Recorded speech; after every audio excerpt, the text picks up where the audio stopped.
আমাকে মাফ করে দিও, আমার সাধ্য অনুযায়ী আমি 5 ওয়াক্ত নামাজ পড়ি। আল্লাহ আমার টুটা ফাটা আমল তুমি কবুল করে নিও। আল্লাহ তুমি যেমনে চাইতেছো সামনে হয়তো পারি না আল্লাহ, আমি গরিব মানুষ ওগো আল্লাহ, কিন্তু মৃত্যুর সময় আমার মুখ দিয়ে কালেমা নসিব করে দিও। এই দোয়া করতেছে হঠাৎ করে, এবং মালিক দেখে যে এই দোয়া করতেছে, আর ঘরের ছাদ ফুটা হয়ে একটা সুন্দর আলো নূর তার বুকের মধ্যে পড়ে। আল্লাহ বলেন, এই দৃশ্য দেখে পরিশুদ্ধ করছে, পরিশুদ্ধ করার জন্য তারা রাস্তা দেখছে, পরিশুদ্ধ করার জন্য তারা হাঁটি হাঁটি পা পা করে মসজিদে হাজিরা দিয়েছে। যারা অন্তরটা পরিশুদ্ধ করার জন্য আল্লাহ ওয়ালার দরবারে খুঁজে খুঁজে বেড়ায় তারা দরবারে চলে গেছে, অন্তরটা পরিশুদ্ধ করার জন্য তারা রসুলপুর দরবারে চলে গেছে, অন্তরটা পরিশুদ্ধ করার জন্য চরমনাই দৌড়াইছে, অন্তরটা পরিশুদ্ধ করার জন্য তারা তাবলীগের মধ্যেও দৌড়াইছে। কিন্তু তারা অন্তরটা পরিশুদ্ধ করার জন্য কখনো খাজার দরবারে যায় নাই, কখনো তারা আট্রসি যায় নাই, কখনো তারা ল্যাংটা বাবার দরবারে যায় নাই। ঠিক কিনা বলেন? পরিশুদ্ধ করার জন্য তারা হক্কানি উলামায়ে কেরামের সংস্পর্শে গেছে, পরিশুদ্ধ করার জন্য তারা হযরত উলামায়ে কেরামের মত অনুযায়ী তারা চলাফেরা করছে। যখন কোনো কাজের সমস্যা হয়ে গেছে ফোন করছে, হুজুর আমি কাজের সমস্যা পড়ে গেছি, আমি সামনে কেমনে চলবো, আমার জন্য পরামর্শ দেন। বলে আপনি তো আমার থেকে বড় লোক মানুষ। বলে না না না, আপনার ভিতরে আল্লাহ তাআলার ঐশী বাণী আল কোরআনের জ্ঞান আছে। আল্লাহু আকবার বলেন, আপনার ভিতরে আমার নবীর হাদিসের জ্ঞান আছে। আল্লাহ তাআলা আপনাকে বড় মুফতি সাহেব বানার তৌফিক দান করছেন, আপনি সমাজের মধ্যে বড় আলেম মানুষ, এই জন্য আমি আপনার কথা ভালো লাগে, আপনার কথা অনুযায়ী চলাফেরা করি। আপনি বড় আল্লাহওয়ালা মানুষ। এই অন্তরটা পরিশুদ্ধ করার জন্য তারা সঠিক পথে হাঁটছে, তারা বিফলে যায় নাই, এমন পথে তারা হাঁটে নাই যে পথে হাঁটলে শয়তান খুশি হয়, বরং অন্তরটা পরিশুদ্ধ করার জন্য শয়তানের পথ বাদ দিয়ে আল্লাহ তাআলার পথে হাঁটছে। আল্লাহ তাআলা আরশে আজিম থেকে খুশি হয়েছে, আর শয়তানটা মন খারাপ হয়ে গেছে। আল্লাহ তাআলা বলতেছেন, ক্বাদ আফলাহা মান তাযাক্কা। এই বান্দা বান্দি, তোদের অন্তরটা পরিশুদ্ধ, যাদের অন্তরটা পরিশুদ্ধ হয়ে গেছে তারাই কেবলমাত্র শুধুমাত্র তোমরা হলো সফলতায় পৌঁছায় গেছো। বলেন সুবহানাল্লাহ বিহামদি। এরকম হাজারো কথা বলা যাবে, হাজারো কথা বলা যাবে। সংক্ষেপ করতেছি, আমার পরে প্রধান বক্তা আছে, সংক্ষেপ করতেছি। আল্লাহ তাআলা বলেন যে, আল্লাহ তাআলা বলতেছেন যে ওই বান্দা বান্দির অন্তরটা পরিশুদ্ধ দুইটা কারণে হবে, দুইটা পথ অবলম্বন করলে তাহলে ওই বান্দা বান্দির অন্তরটা পরিশুদ্ধ হবে। বলেন তো কয়টা পথ? দুইটা পথ। আল্লাহ তাআলা বলতেছেন, ওয়া যাকারা ইসমা রাব্বিহি ফাসাল্লা। দুইটা পন্থা অবলম্বন যদি কোনো বান্দা বান্দি করে, দুইটা কাজ যদি আমি আপনি করি, দুইটা কাজ যদি আল্লাহ তাআলার ঘোষণা অনুযায়ী করি, তাহলে আমার আপনার অন্তরটা পরিশুদ্ধ হবে। আর পরিশুদ্ধ হইলে পরে আল্লাহ তাআলার ঘোষণা ক্বাদ আফলাহা, তাহলে আমি আপনি সফল কাম হয়ে যাব। আল্লাহু আকবার বলেন সুবহানাল্লাহি বিহামদিহি।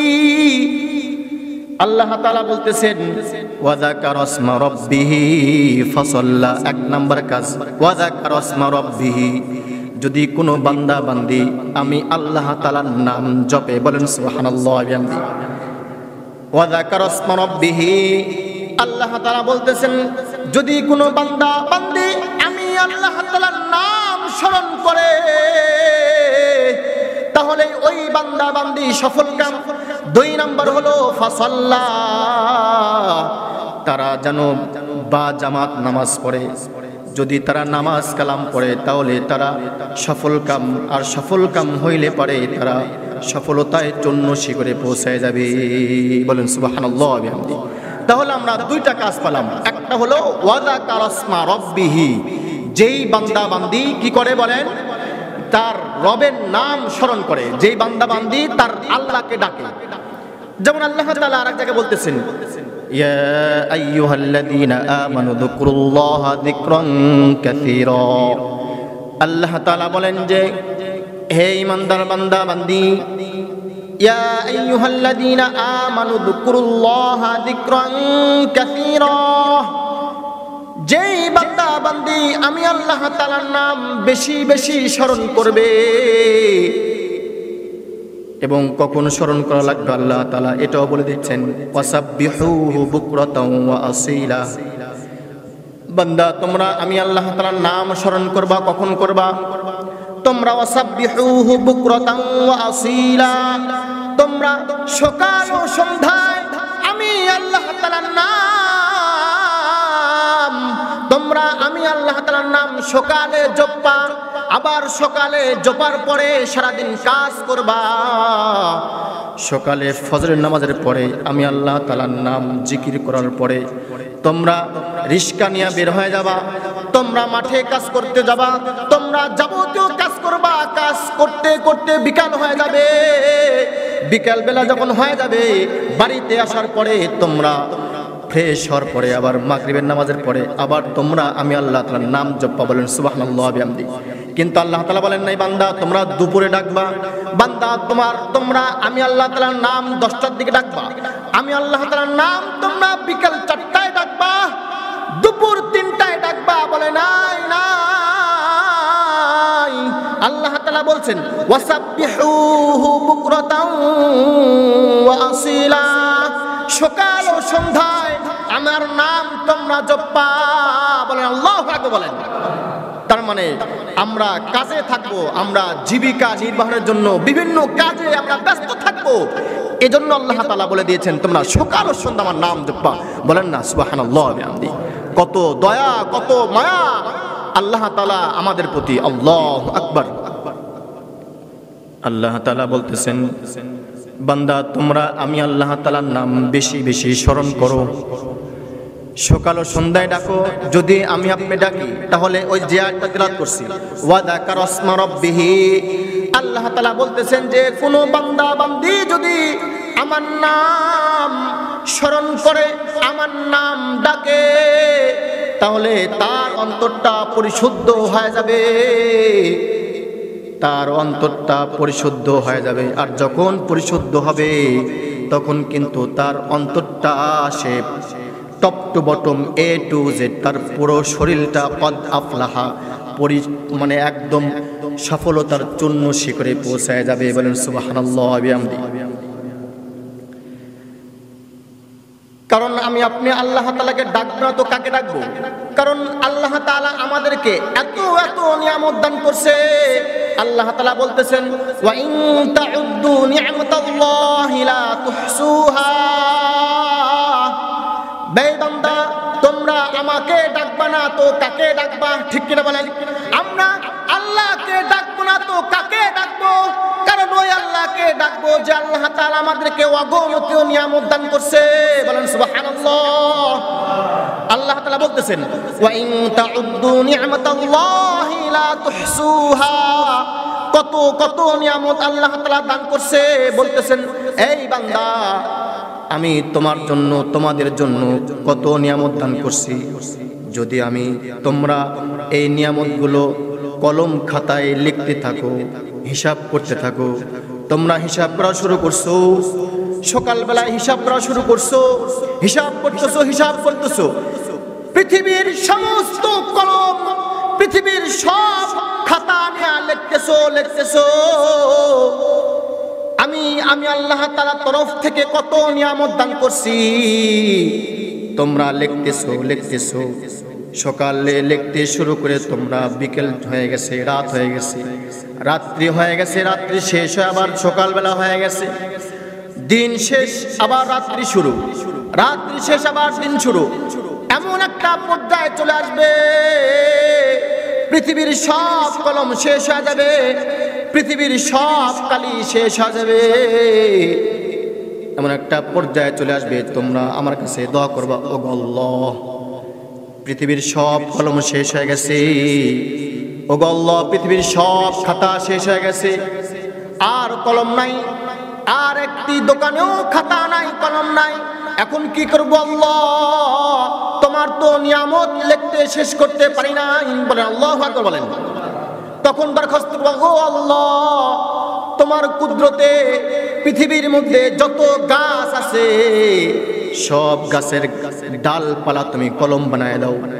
পৃথিবীর যত গাছের পাতা আছে তোমার কুদরতে সব খাতা বানায় দাও। তোমরা দোয়া করতেছো, আমি আল্লাহ তাআলা দোয়া কবুল করলাম। তোমার দোয়ার বদৌলতে পৃথিবীর সব গাছের ডালপালা আমি কলম বানায় দিলাম। পৃথিবীর গাছের পাতা কাগজ হয়ে গেল। আবার লিখতেছো লিখতেছো লিখতেছো, দিন শেষ রাত্রি শুরু, রাত্রি শেষ দিন শুরু, এরকম করতে করতে এমন একটা পর্যায়ে চলে আসবে ওই গাছের পাতাগুলো, গাছের কলমগুলো শেষ হয়ে যাবে। আবার দোয়া করতেছো, আল্লাহ কালি শেষ হয়ে গেছে আমার কাছে, আমি আল্লাহ তাআলা পদ্মা নদীর পানি, যমুনা নদীর পানি, সব পানি কলম বানায় কালি বানায় দিলাম। ওই পদ্মা নদীর পানিও কালি শেষ হয়ে গেল, যমুনা নদীর পানির কালি শেষ হয়ে গেল।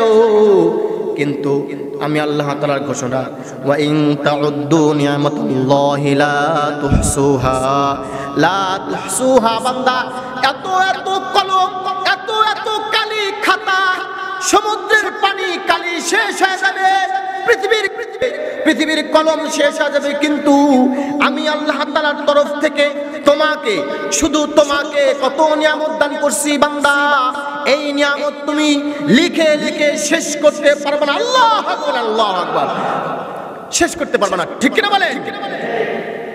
তারা ভরা রাতে, জোছনার আলোতে ভাবলাম লিখিব তব গুণগান, ভাবলাম লিখিব তব গুণগান। হে রাত্রি গভীর হয়ে ফুরিয়ে গেল প্রভু, লেখা হলো না প্রভু তব নামে গান। তুমি কত যে মহান,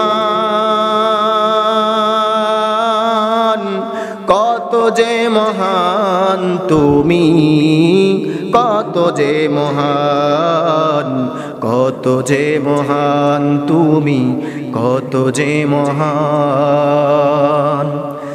সাগরের জল যদি কালি হয়, বৃক্ষরাজিকে যদি কলম বানায়। ঠিক কিনা বলেন? সাগরের জল যদি কালি হয়, বৃক্ষরাজিকে যদি কলম বানায়, সব কালি শেষ হবে, কলম ফুরিয়ে যাবে, সব কালি শেষ হবে, কলম ফুরিয়ে যাবে, শেষ হবে না প্রভু তোমার শান, লেখা হলো না প্রভু তব নামে গান। তুমি কত যে মহান, কত যে মহান, তুমি কত যে মহান, কত যে মহান, তুমি কত যে মহান। যেদিকে তাকায় আমার ক্ষুদ্র দৃষ্টি, বিরাজ করছে সেথায় তোমার সৃষ্টি। কি বা প্রশংসা লিখিব তোমার, কি বা প্রশংসা লিখিব তোমার, তুমি সবখানে বিরাজমান। কত যে মহান তুমি, কত যে মহান, কত যে মহান, কত যে মহান তুমি, কত যে মহান, কত যে মহান তুমি, কত যে মহান। ঠিক কিনা বলেন? কে মহান, কে? আল্লাহু আকবার।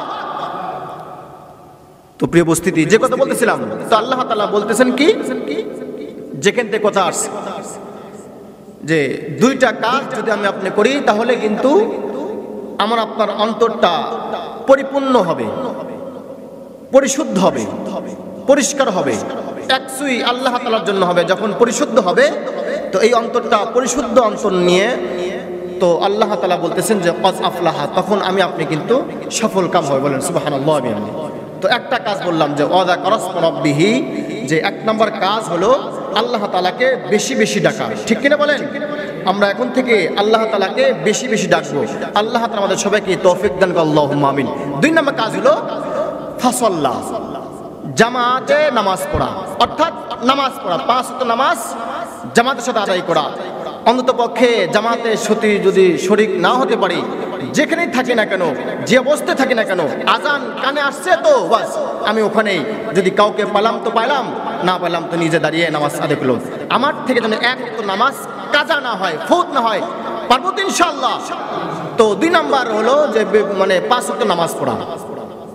যেমন আল্লাহ তাআলা বলেন যে বান্দা 2 নাম্বার কাজ হলো ফাসাল্লাহ।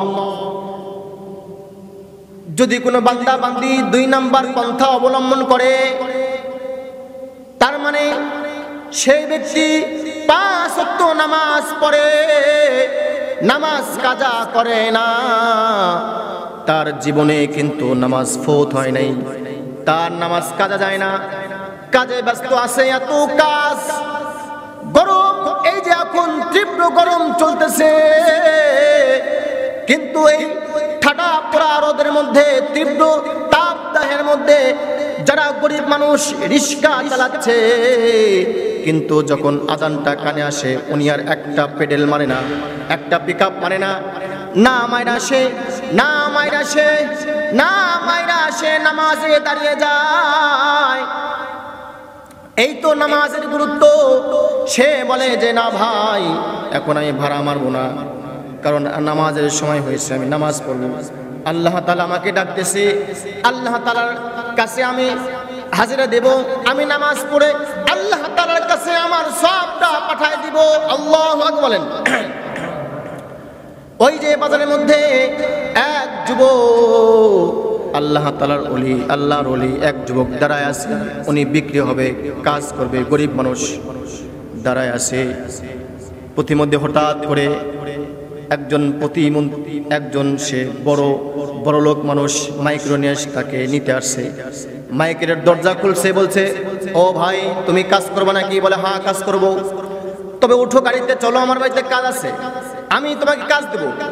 বলে যাব, তবে শর্ত হইল আমি গরিব হতে পারি, কিন্তু আমার 3টা শর্ত আছে। যদি আপনি মুনিব, আপনি বড়লোক মানুষ, আমার 3টা শর্ত মানেন, তাহলে আমি কাজ করতে যাব। বলেন কটা শর্ত? 3টা শর্ত। ওই বড়লোক মুনিব বলতেছে বলো তোমার কি শর্ত? 3টা বলো। বলে প্রথম নম্বর শর্ত হইল আমি আপনার বাড়িতে কাজ করব, দিনের বেলায় কাজ করব, রাত্রি বেলায় আমাকে দিয়ে কোনো কাজ করাইতে পারবেন না। আমার যত কাজ আছে আমি দিনের বেলায় করব, রাত্রির বেলায় আমি একটা আপনার কথা শুনবো না। বলে মানলাম। 2 নাম্বার শর্ত বলো। 2 নাম্বার শর্ত হইল যখন মসজিদ থেকে 5 ওয়াক্ত নামাজের আজান ভেসে আসবে আমি আর একটা কাজ করব না, আমি সাথে সাথে দৌড়ায় গিয়ে মসজিদে হাজিরা দেব, আমার আল্লাহ তাআলার কুদরতি পায়ে সিজদা লুটায় দিব। আল্লাহু আকবার বলেন। আমি আল্লাহ তাআলার কুদরতি পায়ে সিজদা একটা ঠেকা দিয়া বলবো সুবহান রাব্বিয়াল আলা। বলে হ্যাঁ কবুল করলাম। বলো 3 নাম্বার শর্ত বলো।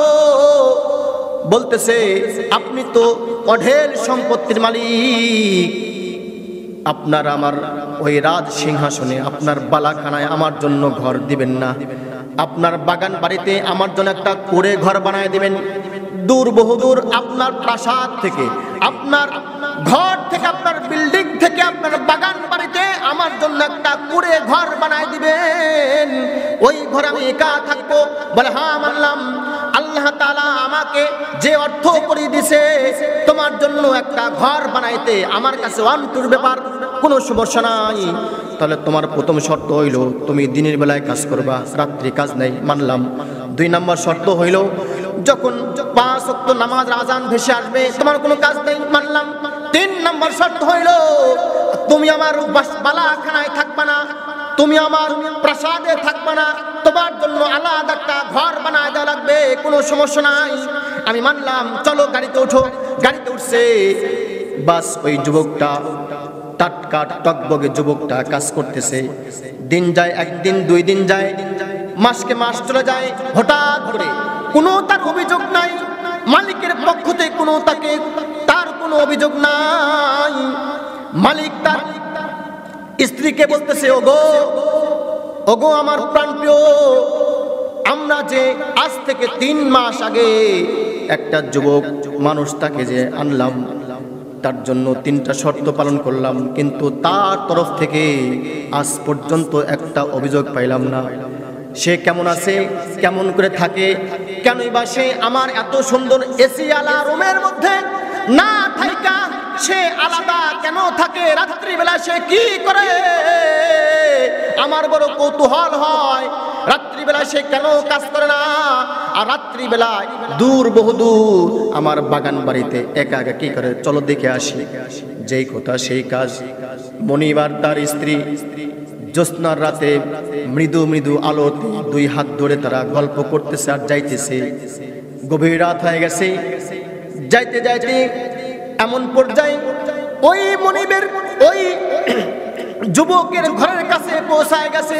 যখন ঘরের কাছে পৌঁছায় গেছে, হঠাৎ করে আওয়াজ আসে, গুনগুন গুনগুন আওয়াজ আসে, তেলাওয়াতের আওয়াজ আসে। বলেন আল্লাহু আকবার, বলেন। তেলাওয়াতের আওয়াজ আসে। ঘরের দরজা জানালা সব বন্ধ, কিন্তু জানালার পাশে একটা ছিদ্র ছিল। ওই মালিকটা, মনিবটা, দুনিয়ার মনিবটা ছিদ্র দিয়ে চোখটা লাগায় দেখে, উনি যখন চোখটা লাগাইছে ওনার চোখ মাথার উপর উঠে গেছে। তার মানে উনি তাকায় দেখে যে ওই যুবকটা বিছানায় নাই, ফ্লোরের মধ্যে দাঁড়ায় গেছে, মুসল্লায় দাঁড়ায় 2 রাকাত সে নামাজে দাঁড়ায় আছে, নামাজ পড়তেছে, আর তার চোখ বেয়ে বেয়ে অঝরে পানি পড়তেছে।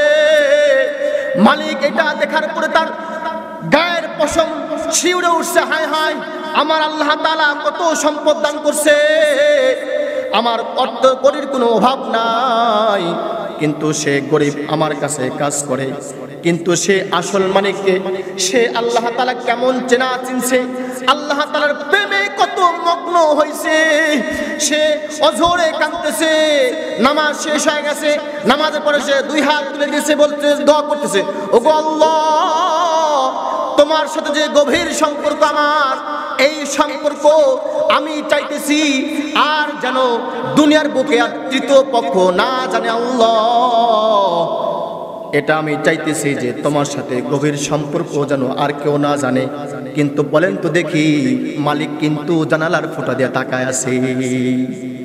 এই দোয়া করতেছে আর বলতেছে, আর 2 নম্বর দোয়া করতেছে, ওগো আল্লাহ, আর তুমি আমার মৃত্যুর সময় আমার মুখ দিয়ে তোমার একদম কালিমা লা ইলাহা ইল্লাল্লাহ, বলেন লা ইলাহা ইল্লাল্লাহ মুহাম্মাদুর রাসূলুল্লাহ, এই কালিমাটা আমার মুখ দিয়ে বের দাও, কারণ আমি গরিব মানুষ, আমি তোমার দুনিয়ার বুকে একজন মালিকের বাড়িতে কাজ করি আল্লাহ। যখন 5 ওয়াক্ত নামাজ আজান হয় আল্লাহ, আমি দৌড়ায় গিয়ে তোমার মুসল্লায় তোমার কুদরতি পায়ে সিজদা ঠেকা দিই, তুমি যেমনি চাও সামনে মনে হয় না আল্লাহ।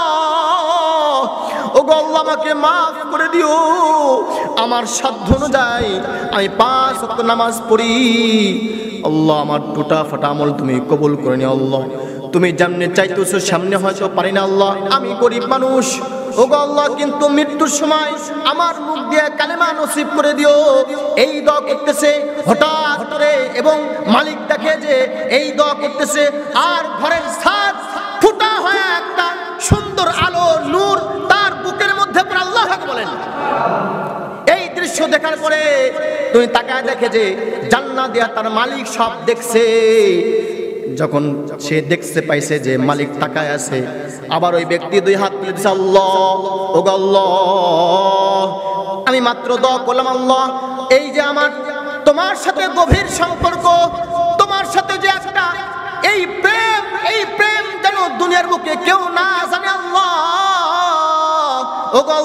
কিন্তু আমার দুনিয়ার যে মালিক জেনে গেছে, সে সব কিছু দেখছে আল্লাহ। আর এখন থেকে তোমার সাথে যে প্রেম করতে যে মজা লাগে, আর মজা পাবো না আল্লাহ। সুতরাং আল্লাহ, আমি চাইতেছি তুমি এই মুহূর্তে তোমার কাছে আমাকে নিয়ে চলে যাও। আল্লাহু আকবার। এই দোয়া যখন করছে, সাথে সাথে ওই যুবকটা মাটির সাথে ধরাশায়ী হয়ে গেছে। আল্লাহু আকবার বলেন।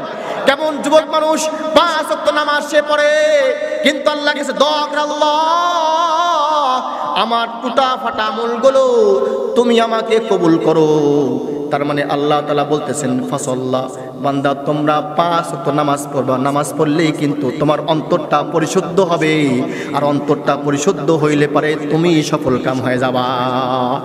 তাহলে ওই পক্ষান্তরে তার মুখ দিয়ে কিন্তু ওই যুবকের মুখ দিয়ে লা ইলাহা ইল্লাল্লাহু মুহাম্মাদুর রাসূলুল্লাহ বের হয়ে গেছে।